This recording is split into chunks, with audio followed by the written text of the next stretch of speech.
Ketemu lagi di Talkcare, pusat informasi kesehatan paling talkcare dan mujarab di Jatinegara. Hai, selamat datang di podcast Mas Jatinegara. Bincang-bincang kita kali ini seputar tentang layanan Catin. Sebelum kita bincang-bincang nih, perkenalkan dulu tamu kita pagi ini, yaitu silahkan memperkenalkan diri. Halo, saya dengan Anissa sebagai layanan penanggung jawab Catin. Oke, namanya Kak Anissa, Iya, penanggung jawab layanan Catin. Catin itu apa? Catin itu adalah calon pengantin. Nah, jadi memang banyak sekali ya Mbak Nisa ya tentang pertanyaan-pertanyaan yang masuk ke DM di admin nih tentang layanan Catin. Itu kebanyakan itu apa sih? Kenapa harus dilakukan layanan Catin gitu? Itu gimana itu Mbak Nisa?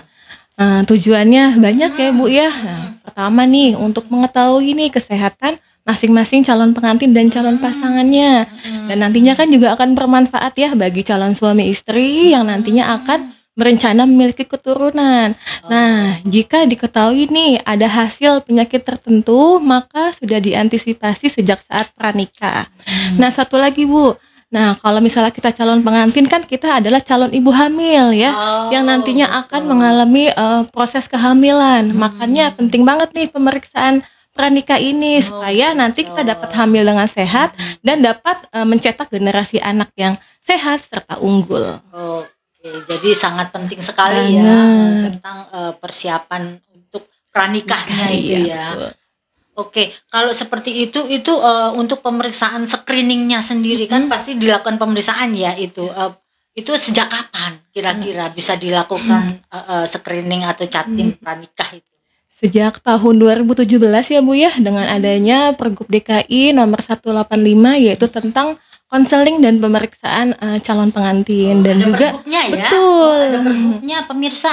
Dan juga adanya surat edaran nih dari Dinas Kesehatan ya tentang tata laksana konseling dan pemeriksaan calon pengantin.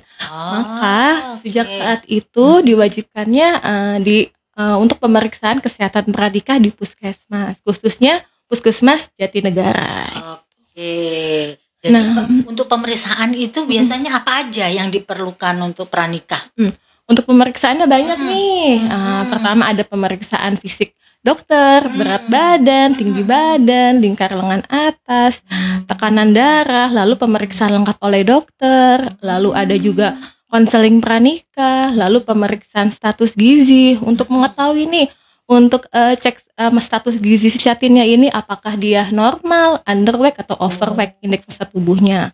Lalu ada juga imunisasi tetanus gitu. Lalu ada pemberian tablet tambah darah dan juga ada pengambilan laboratorium yaitu yang terdiri dari ada cek kadar hemoglobin, lalu gula darah, screening talasemia, golongan darah, HIV, sifilis dan hepatitis gitu Bu. Lengkap sekali loh. Iya. Untuk pemeriksaan screeningnya sendiri itu dari ujung kepala ibaratnya sampai ujung kaki ya. Paket lengkap Bu. Paket lengkap untuk screeningnya sendiri. Itu tadi terkait dengan pemeriksaan laboratorium segala. Itu ada pemeriksaan fungsinya apa itu untuk pemeriksaan laboratorium sendiri? Tujuannya untuk mendeteksi nih Bu, kalau misalnya ada riwayat penyakit bawaan, karier, dan penyakit penular seksual. Misalnya nih kadar hemoglobin, misalnya si Catin ini rendah atau yang kita sebut dengan anemia. Nah, misal saat Catinnya kita anemia, maka kemungkinan besar saat kehamilan pun akan anemia nih. Nah, yang kita ketahui resiko dari dampak anemia itu apa aja sih? Pertama, perdarahan. Kedua, keguguran. Ketiga, kelainan pada janin. Keempat, bayi lahir rendah. Dan yang kelima, bisa melahirkan anak dengan stunting. Gitu. Lalu untuk screening talasemia, misalnya si calon pengantin sama calon pasangannya adalah pembawa talasemia, sama-sama gitu hasil pemeriksaannya, maka dapat menghasilkan anak dengan talasemia mayor, yaitu di mana anak akan menerima transfusi darah seumur hidupnya gitu Bu. Sangat bahaya juga ya, makanya menemukan sejak dini itu penting sekali ya, pemeriksaan cek laboratorium thalassemia, tadi ada HB, ada pemeriksaan cek hemoglobin atau cek itu ya untuk mengetahui anemia atau tidak pada calon pengantin. Calon pengantin juga nanti kan menjadi calon ibu ya, pastinya yang hamil ya. Makanya sangat penting sekali. Terus apalagi tuh pemeriksaan? Terus ada pengecekan gula darah juga gitu ya. Khususnya untuk perempuan nih, kalau misalnya pas catinnya gula darahnya tinggi, kemungkinan pas akan hamilnya pun akan mengarah ke diabetes mellitus pada kehamilan, Bu. Dampak diabetes apa aja sih pada hamil? Bisa terjadinya nanti kelahiran bayi yang besar, lalu bayinya bisa kuning, lalu juga bisa melahirkan bayi dengan prematur, serta kecil ya. Betul, serta dapat bayi yang dilahirkan dapat mengidap diabetes saat dewasa nanti. Nah, terakhir untuk pemeriksaan penyakit menular seksual ya. Yang HIV, sifilis sama hepatitis. Nah, itu ada penting. juga itu. Iya, Ibu. Ada juga loh pemirsa, ada pemeriksaan HIV, sifilis sama hepatitis. Iya. Tujuannya nih, kalau misalnya kita ketahui nih, kalau kita nggak tahu kalau kita ada HIV, sifilis sama hepatitis sebelum pranikah, lalu juga nggak di pemutusan rantai, nah maka kemungkinan besar juga sangat bisa menularkan ke calon pasangan nanti, dan juga bisa menurunkan ke janin yang akan dikandungnya nanti. Betul. Makanya wajib dapat penanganan seperti itu. Betul ya. Jadi ibaratnya kalau misalkan ya amit-amit ya, kalau misalkan sampai terdeteksi ada salah satunya, misalkan HIV positif atau mungkin dia sifilis, itu kan bisa diobatin ya. Tidak dicegah lah sebelumnya seperti itu. Tadi sudah lengkap sekali ya terkait dengan pemeriksaan fisiknya, pemeriksaan laboratoriumnya, sampai cek HB-nya loh ya, udah dideteksi sedemikian rupa. Nanti seandainya ada sampai terjadi misalkan diketahui dia anemia gitu, itu mendapatkan tablet tambah darah juga ya Mbak Isa ya? Untuk calon pengantin yang perempuan semuanya dapat tablet tambah darah gratis gitu ya. Betul. Kan tujuannya tadi ya untuk mencegah anemia pada kehamilan nanti. Jadi betul. Untuk persiapan pernikahannya nih mesti dipersiapin banget kalau gitu. Kalau mau hamilnya itu sehat. Gitu. Ngomong-ngomong nih ya terkait dengan tadi udah bagus tuh, lengkap banget ya layanan. Ada TT juga nih ya. Ada juga. TT calon pengantin juga ada pemirsa. Terus ngomong-ngomong lagi, semua itu udah lengkap pemirsaannya. Alurnya sendiri bagaimana nih? Kan kadang-kadang kita banyak sekali nih pertanyaan-pertanyaan daripada DM daripada pemirsa kita di rumah ya. Itu apa aja sih persyaratan atau alur dulu ya, sebelum kita bicara ke persyaratannya, alur dulu nih, alur layanan kita di sini itu seperti apa Mbak? Bisa. Untuk alur di Catin ini nanti Catin melakukan pendaftaran online nih sebelum kedatangan. Linknya ada di bawah ini. Link ada di bawah ini ya, nanti akan muncul. Ya, nah itu memudahkan banget sih untuk Catinnya supaya nanti kan saat pemeriksaan pun menyingkat waktu mereka juga gitu ya. Nah jadi Catin yang sudah melakukan pendaftaran online nanti bisa datang nih sesuai dengan jadwal yang telah dia pilih sendiri gitu. Nah nanti dia mengambil nomor antrian di security. Setelah itu mendaftar di bagian pendaftaran dengan menunjukkan fotokopi KTP. Nah setelah itu calon pengantin bisa ke layanan Polikes Pro di lantai 4. Namanya gitu. Layanan Polikes Pro, kesehatan reproduksi.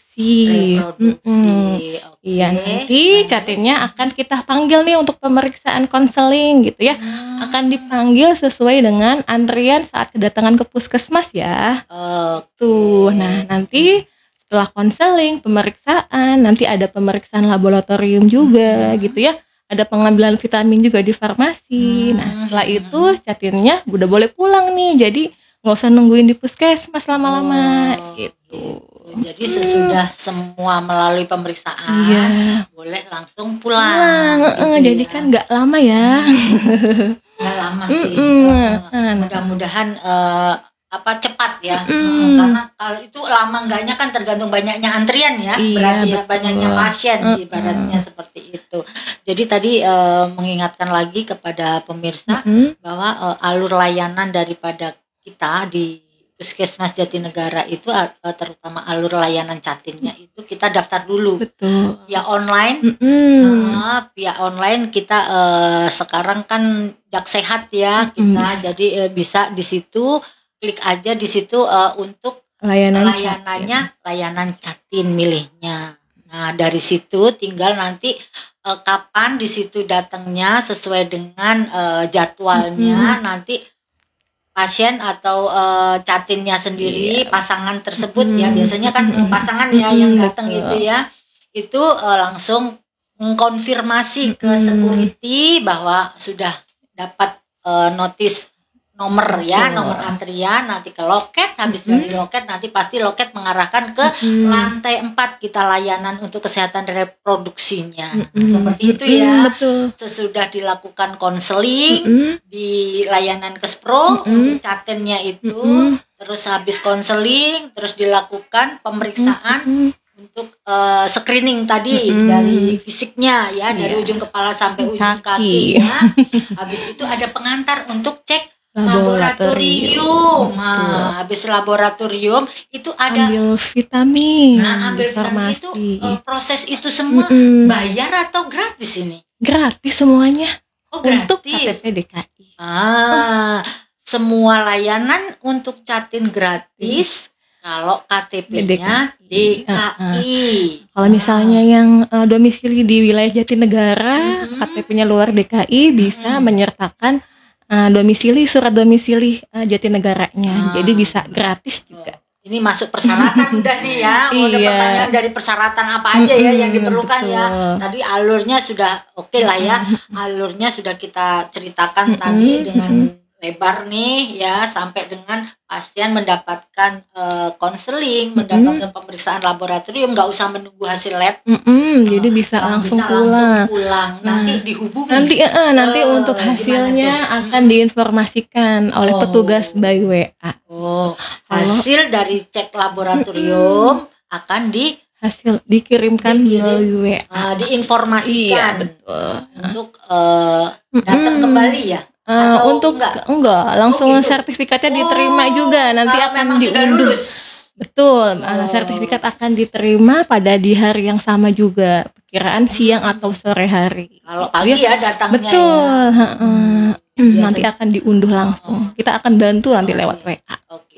Jadi by WA ya, kita menginformasikan kalau sudah selesai semua hasil pemeriksaannya sudah diterima oleh petugas dari layanan catin itu akan diinfokan by WA termasuk sertifikat catinnya. Seperti itu.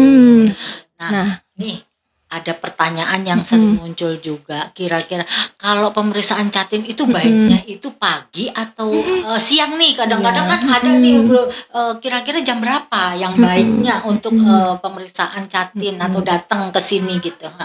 Untuk pemeriksaan sebaiknya di pagi ya, catin-catin ya. Iya, soalnya kan kita ada pemeriksaan oleh dokter, lalu kita ada pemeriksaan laboratorium gitu ya, supaya nanti hasilnya juga akurat. Nah, itu di pagi hari. Di pagi hari. Mengingat prosesnya ada pemeriksaan laboratorium ya, gitu, supaya hasilnya kan juga akurat gitu, Bu.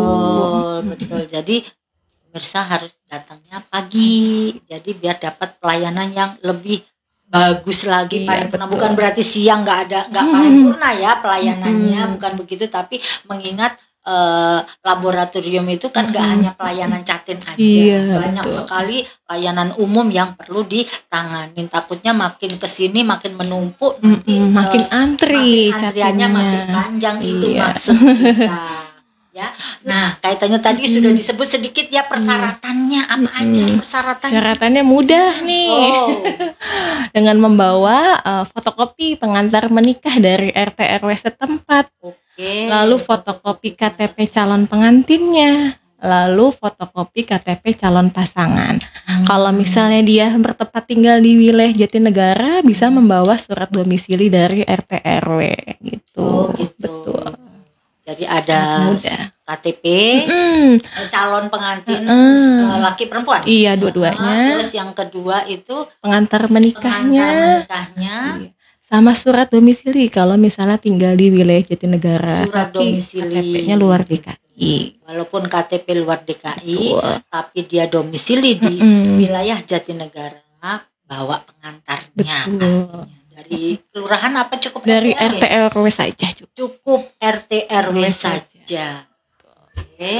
Terus mungkin apalagi yang bisa diinformasikan ini Mbak Nisa? Untuk ini ya, sertifikatnya juga ada masa berlakunya nih Bu, 3 bulan. Jadi gitu. jangan ini terlalu lama atau mepet nih mau nikah. Ada yang mau mepet juga mau nikah gitu ya. Kan supaya kita dapat analisa nanti dari hasilnya gitu. Kalau misalnya dapat penanganan masih ada space waktu nih buat pengobatannya gitu.